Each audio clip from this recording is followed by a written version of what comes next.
नमस्कार दर्शक बंधु मु आपणमानकर दिव्य आज एक नुआ भिडियो मो चैनल को स्वागत जनाऊँ।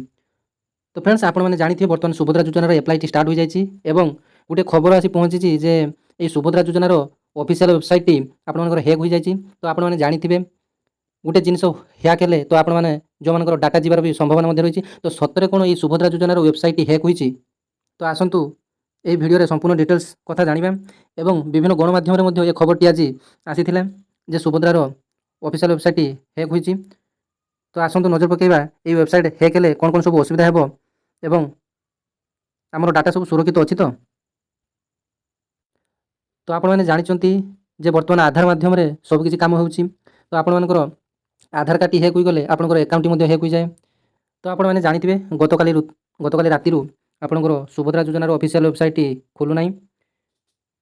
तो आपने जानते जे ही सुभद्रा योजन आपण मैंने निजे मोबाइल एप्लाई करेंगे ना। आपण मैंने निकटस्थ जनसेवा केन्द्र को जावाई पड़ो और मो सेवा केन्द्र को जावाई पड़ो। तो जदि भी आप निज मोबाइल रे ये सुभद्रा योजना एप्लाई करने को चाहते ताहले कौन करेंगे ये जो अधिकारी लॉगिन अच्छी ये आपने क्लिक करेंगे।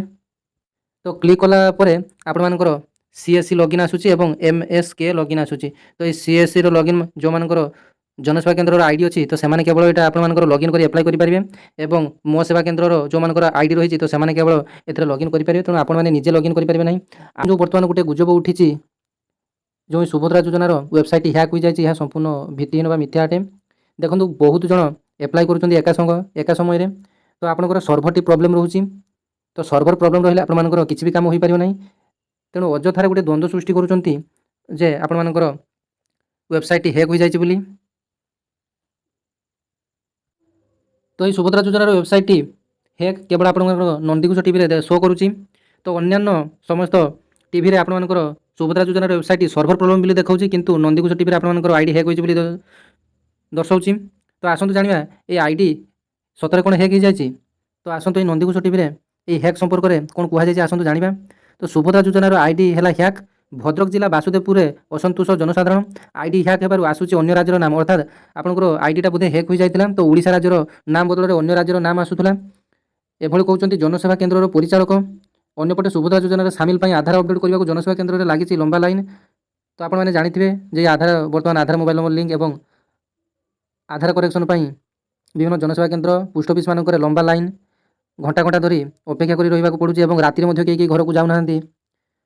तो आप प्रत्येक जिलार जिलापाल ट्विटर हैंडल कि ऑफिशियल नोटिस आपने देखिथे जे आधार संपूर्ण बाध्यतामूलक नुहे बोली तो से उल्लेख कर। तो आपण मैंने फिर भी ये आधार कार्ड को करेक्शन करने और मोबाइल नंबर लिंक कर व्यस्त रहउछंती। तो सरकार घोषणा कर सारी जे आपणमानकर सुभद्रा योजनाटी 17 तारिख मध्य आपणमानकर एप्लाई चालू रहिबो एवं आपण माने परे मध्य पैसा पाइबे। तेणु आपण माने के व्यस्त हुंतु नहीं। तो ये सुभद्रा योजनार पोर्टाल हैक करबा नहीं आमर प्रतिक्रिया रखिंट उपमुख्यमंत्री प्रभाती परिडा जे से भली कौन सी खबर आसनी बोली से प्रतिक्रिया कहते कहवा कथा नुआ योजना आरंभ होती सर्भर टिके डाउन रोचे से बाहर राज्य में ओडिया महिला माने भी व्यस्त न होगा से परामर्श देते जे पर्यंत आवेदन सरीनी से पर्यंत पोर्टाल बंद होगा नहीं बोली उपमुख्यमंत्री कहते। तो आपने जानते जे सुभद्रा योजनार प्रथम किस्ती आपर यही मास 17 तारिख मोदीजी जन्मदिन उपलक्षे दि जावर व्यवस्था रही एवं समस्त मन में गोटे उत्कंठा अच्छी जे 5,000 टंका पाइले आम कौन करूँ। तो अन्य योजना से प्रस्तुत कर सारे तेणु समस्त मन में गोटे उत्कंठा अच्छी।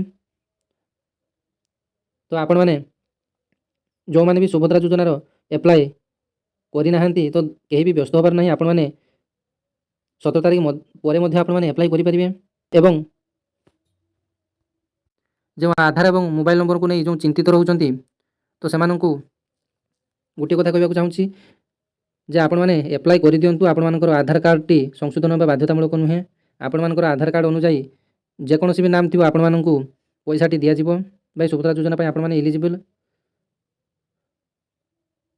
तो आशा करी वीडियो भल लगी। जय जगन्नाथ।